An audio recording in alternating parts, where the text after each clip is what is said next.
നമസ്കാരം, ഏവർക്കും post market റിപ്പോർട്ട്സുകളിലേക്ക് സ്വാഗതം. ഇന്ന് ഡിസംബർ 30, 2025 ചൊവ്വ. അങ്ങനെ ഈ വർഷത്തെ അവസാന എക്സ്പയറിയിലും നിഫ്റ്റിക്ക് നഷ്ടത്തോടുകൂടി തന്നെ വ്യാപാരം അവസാനിപ്പിക്കേണ്ടി വന്നതിനെ തുടർന്ന് ഇന്ന് രാത്രി യുഎസിൽ നിന്നും FOMC മിനിറ്റ്സിന്റെ റിലീസിന് മുന്നോടിയായിട്ട് ഇന്ന് തുടർച്ചയായി 4ാമത്തെ ട്രേഡിംഗ് സെഷനിലും നിഫ്റ്റിക്ക് നഷ്ടത്തോടുകൂടി തന്നെ വ്യാപാരം അവസാനിപ്പിക്കേണ്ടതായിട്ടും വരികയുണ്ടായി. എന്തൊക്കെ കാരണങ്ങൾ കൊണ്ടാണ് ഇന്നും നമ്മുടെ മാർക്കറ്റിന് നഷ്ടത്തോടുകൂടി തന്നെ വ്യാപാരം അവസാനിപ്പിക്കേണ്ടി വന്നതെന്ന് വിശദമായി തന്നെ നമുക്ക് ഈ വീഡിയോയിൽ പരിശോധിക്കാം. നിഫ്റ്റി ഉൾപ്പെടെ ലീഡിംഗ് ആയ എല്ലാ ഇൻഡസ്ട്രീസിലും സ്ലൈറ്റ്ലി നെഗറ്റീവായിട്ടുള്ള ഒരു ഓപ്പണിംഗ് ആയിരുന്നു ഇന്ന് ലഭ്യമായിരുന്നത്. 25,976 എന്ന ലെവലിൽ നിഫ്റ്റിക്ക് ഇന്ന് റെസിസ്റ്റൻസും നേരിടേണ്ടതായിട്ട് വന്നു. എങ്കിലും 25,878 എന്ന ലെവലിൽ സപ്പോർട്ടും എടുക്കുവാൻ സാധിച്ചു. മന്ത്ലി എക്സ്പയറി ആയിരുന്നെങ്കിൽ കൂടിയിട്ടും വളരെ നാരോ ആയ ഒരു ട്രേഡിംഗ് റേഞ്ച് ഇന്ന് ക്രിയേറ്റ് ചെയ്യപ്പെട്ടതുമുള്ളൂ. കഷ്ടിച്ച് 100 പോയിന്റുകൾക്കടുത്ത്. തൽഫലമായി ഫ്ലാറ്റ് ആയിട്ടാണെങ്കിലും 3 പോയിന്റുകളുടെ നഷ്ടത്തോടുകൂടി 25,938 എന്ന ലെവലിൽ വ്യാപാരം അവസാനിപ്പിക്കുവാനായപ്പോൾ സെൻസെക്സിനും ഫ്ലാറ്റ് ആയിട്ടാണെങ്കിലും 20 പോയിന്റുകളുടെ നഷ്ടം നേരിടേണ്ടതായിട്ട് വന്നു. അതേസമയം ബാങ്ക് നിഫ്റ്റിക്ക് 238 പോയിന്റുകളുടെ നേട്ടത്തോടുകൂടി തന്നെ വ്യാപാരം അവസാനിപ്പിക്കുവാനുമായി. NSEയുടെ അഡ്വാൻസ് ഡിക്ലൈൻ റേഷ്യോയിൽ 1232 സ്റ്റോക്കുകൾക്ക് നേട്ടത്തോടുകൂടി വ്യാപാരം അവസാനിപ്പിക്കുവാനായപ്പോൾ 1612 സ്റ്റോക്കുകൾക്ക് നഷ്ടത്തോടുകൂടിയും വ്യാപാരം അവസാനിപ്പിക്കേണ്ടതായിട്ട് വന്നു. Shriram Finance, Tata Steel, Hindalco Industries, M&M, Bajaj Auto തുടങ്ങിയ സ്റ്റോക്കുകൾ ഇന്ന് നിഫ്റ്റിയിൽ നേട്ടം കൈവരിച്ചപ്പോൾ Max Healthcare, Eternal, Apollo Hospitals, InterGlobe Aviation, Tata Consumer തുടങ്ങിയ സ്റ്റോക്കുകൾക്ക് ഇന്ന് നിഫ്റ്റിയിൽ നഷ്ടവും നേരിടേണ്ടതായിട്ട് വരികയുണ്ടായി. ഇന്ന് ബോർഡർ മാർക്കറ്റ്സിൽ BSE മിഡ് ക്യാപ്പിനും സ്മോൾ ക്യാപ്പിനും നേരിയ നഷ്ടത്തോടുകൂടി തന്നെ വ്യാപാരം അവസാനിപ്പിക്കേണ്ടതായിട്ട് വരികയുണ്ടായി. ഇന്ന് സെക്ടർ വൈസ് നോക്കുമ്പോൾ 2 ദിവസങ്ങൾക്കുള്ളിൽ ഡിസംബർ മാസത്തെ ഓട്ടോ സെയിൽസ് ഡാറ്റ വരുന്നതിന് മുന്നോടിയായിട്ട് ഓട്ടോ സെക്ടറിന് ഇന്ന് മികച്ച പ്രകടനം കാഴ്ചവെക്കുവാൻ സാധിച്ചതിന്റെ ഫലമായിട്ട് ഓട്ടോ ഇൻഡെക്സിന് 1.3% നേട്ടം കൈവരിക്കുവാൻ സാധിച്ചപ്പോൾ മെറ്റൽ ഇൻഡെക്സിന് 2% നേട്ടവും കൈവരിക്കുവാനായി. അതേസമയം PSU ബാങ്കിനും 2% നേട്ടം തന്നെ കൈവരിക്കുവാനായി. IT, reality, consumer durables, health care, defence തുടങ്ങിയ മേഖലകൾക്ക് 0.5% മുതൽ 1% നഷ്ടവും നേരിടേണ്ടതായിട്ട് വന്നു. അവസാന 2 ട്രേഡിംഗ് സെഷനുകളിൽ, അതായത് കഴിഞ്ഞ വെള്ളി, ഇന്നലെ തിങ്കളാഴ്ച, ഇന്ത്യൻ രൂപയ്ക്ക് അമേരിക്കൻ ഡോളറിനെതിരെ ഇടിവ് നേരിടേണ്ടതായിട്ട് വന്നെങ്കിൽ ഇന്ന് 20 പൈസയുടെ നേട്ടത്തോടുകൂടി 89.78 എന്ന ലെവലിൽ വ്യാപാരം അവസാനിപ്പിക്കുവാനും സാധിച്ചു. തുടർച്ചയായി ഇന്ന് 3ാമത്തെ ട്രേഡിംഗ് സെഷനിലും ഡിഫൻസ് ഓഹരികളിൽ ഇടിവ് ദൃശ്യമായിരുന്നു. കമ്പനിയുടെ പ്രൊമോട്ടർ ആൻഡ് CEO ആയ വരുൺ അൽഗ സ്റ്റേക്ക് വർദ്ധിപ്പിച്ചതിനെ തുടർന്ന് ഹൊനാസ കൺസ്യൂമറിന്റെ സ്റ്റോക്കിൽ നിന്ന് 8% ഉയർച്ചയും ഇൻട്രാഡേ ബേസിസിൽ ദൃശ്യമായി. ഇനി നമുക്ക് ഇന്ന് നമ്മുടെ മാർക്കറ്റിന് ഫ്ലാറ്റ് ആയിട്ടാണെങ്കിലും നേരിയ നഷ്ടത്തോടുകൂടി തന്നെ വ്യാപാരം അവസാനിപ്പിക്കുവാൻ ഇടയാക്കിയ കാരണങ്ങൾ എന്തൊക്കെയാണെന്ന് വിശദമായി തന്നെ പരിശോധിക്കാം. 2,759 പോയിന്റ് 89 കോടി രൂപയ്ക്ക് ഈ ആഴ്ചയിലെ ഫസ്റ്റ് ട്രേഡിംഗ് സെഷനായ ഇന്നലെ ഇന്ത്യൻ ക്യാഷ് മാർക്കറ്റിൽ വിദേശ ധനകാര്യ സ്ഥാപനങ്ങൾ തുടർച്ചയായി 5ാമത്തെ ട്രേഡിംഗ് സെഷനിലും സെല്ലിംഗ് തുടരുകയാണ് ഉണ്ടായത്.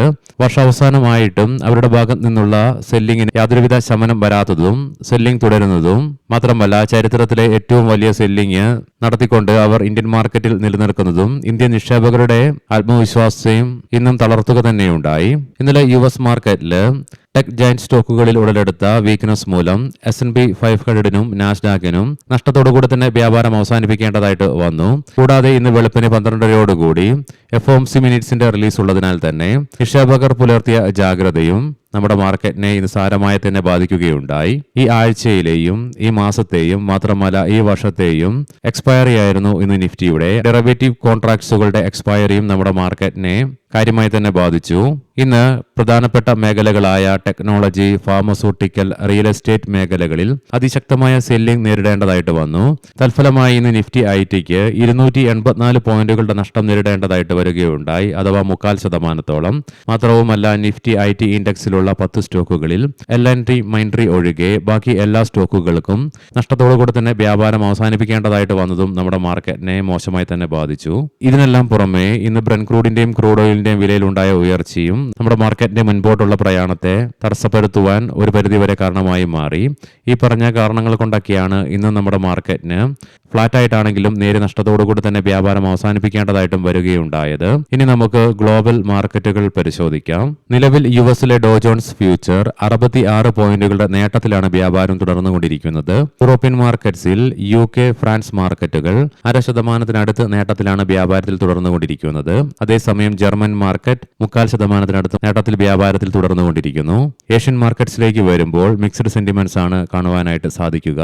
ഇന്ത്യൻ, ജപ്പാൻ, തായ്വാൻ, കൊറിയൻ മാർക്കറ്റുകൾക്ക് നഷ്ടത്തോടുകൂടി വ്യാപാരം അവസാനിപ്പിക്കേണ്ടതായിട്ട് വന്നപ്പോൾ ചൈനീസ് മാർക്കറ്റിന് ഫ്ലാറ്റ് ആയിട്ടും ബാക്കി എല്ലാ മാർക്കറ്റുകൾക്കും നേട്ടത്തോടുകൂടി തന്നെ വ്യാപാരം അവസാനിപ്പിക്കുവാനുമായി കൊമോഡിറ്റിയിൽ ബ്രെന്റ് ക്രൂഡിന്റെയും ക്രൂഡ് ഓയിലിന്റെയും വിലയിൽ 0.5% ഉയർച്ചയാണ് നിലവിൽ അനുഭവപ്പെടുന്നത്. ബ്രെന്റ് ക്രൂഡിന്റെ വില $61.78 പെർ ബാരൽ എന്ന നിലയിലായിട്ടും ക്രൂഡ് ഓയിലിന്റെ വില $58.39 പെർ ബാരൽ എന്ന നിലയിലുമായിട്ടാണ് വ്യാപാരം തുടർന്നുകൊണ്ടിരിക്കുന്നതും. ഗോൾഡിന്റെ വിലയിലും 1% ഉയർച്ച നിലവിൽ അനുഭവപ്പെടുന്നുണ്ട്.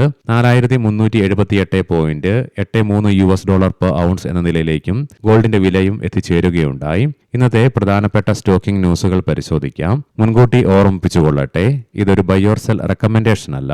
സൺട്രക്സ് ഓയിൽ കമ്പനി ഇന്ന് സ്റ്റോക്ക് SME പ്ലാറ്റ്ഫോമിൽ IPO പ്രൈസിൽ നിന്നും 20% പ്രീമിയത്തിന് നഷ്ടത്തോടു കൂടിയിട്ടാണ് ലിസ്റ്റ് ചെയ്യപ്പെടുകയുണ്ടായത്. ശ്യാം ധാനി ഇൻഡസ്ട്രീസ് ഇന്ന് സ്റ്റോക്ക് SME പ്ലാറ്റ്ഫോമിൽ IPO പ്രൈസിൽ നിന്നും 90% പ്രീമിയത്തിന് നേട്ടത്തോടു കൂടി ലിസ്റ്റ് ചെയ്യപ്പെടുകയുണ്ടായി. ഗുജറാത്ത് കിഡ്നി IPO വിലയേക്കാൾ 6% പ്രീമിയത്തിന്റെ നേട്ടത്തോടുകൂടി സ്റ്റോക്ക് ഇന്ന് ലിസ്റ്റ് ചെയ്യപ്പെടുകയുണ്ടായി.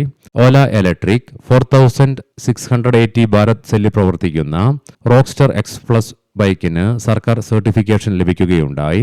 അപ്ഡേറ്റ് സർവീസസ് ലിമിറ്റഡ് കമ്പനിയുടെ സബ്സിഡറിയായ ഫ്യൂഷൻ ഫുഡിന് 10.14 കോടി രൂപയുടെ GST ഓർഡർ ലഭിക്കുകയുണ്ടായി.